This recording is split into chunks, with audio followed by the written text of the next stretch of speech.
physical money is never going to disappear completely, and it's an interesting move by Transport London, and I kind of wonder what's the balance between convenience for the consumer and convenience for the business. So clearly there's convenience for the business. Your driver doesn't have to now manage cash on board. People don't stand behind a customer who's fishing around in their wallet for change to pay for the journey. But then you'll also have the customer who still needs or wants to pay with cash.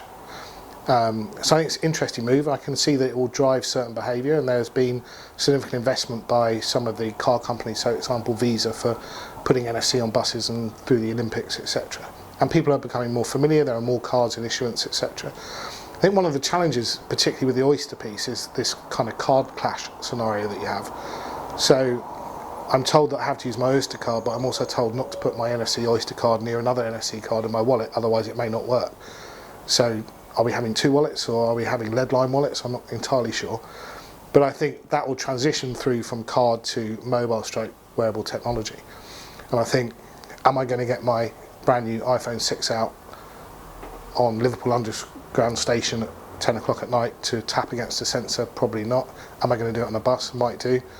But wearables actually might enhance that experience for consumer. I might hold my watch against a terminal rather than get my phone out to do that.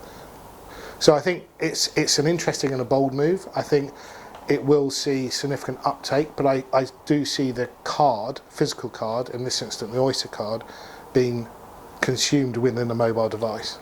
Google Wallet has struggled, and recently the head of Google Australia has said they've got more interesting things to focus on than the Google Wallet, which is an interesting statement. And I think they're still looking for the right solution in that space and whether they continue down that route.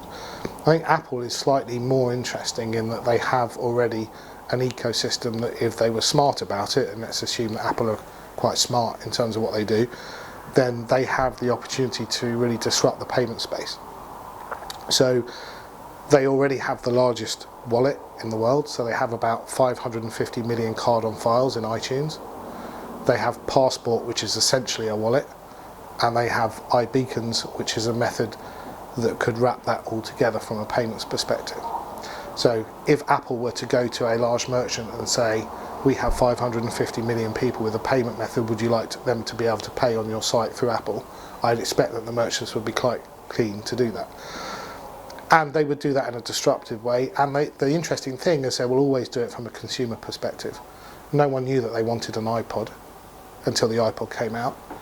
And I'm sure that when they do, and they've already implemented the Bluetooth experience and payment experience in store in some Apple stores in the US, that when they do that, they'll do it very well, and they will force us to react.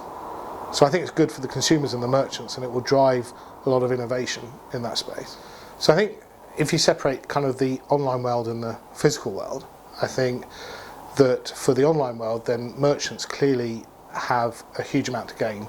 So if we make an assumption that currently most retailers don't have the best mobile experience for their consumers, and we assume that most users are using their mobile devices, if not necessarily to pay right now, but certainly to research the payment of products, and people research on their mobile phone and pay on their tablet, then I think they have a huge amount to gain. And that's one of the big challenges we all face in the payments industry, and how we deliver that for the consumer and the merchant. And I think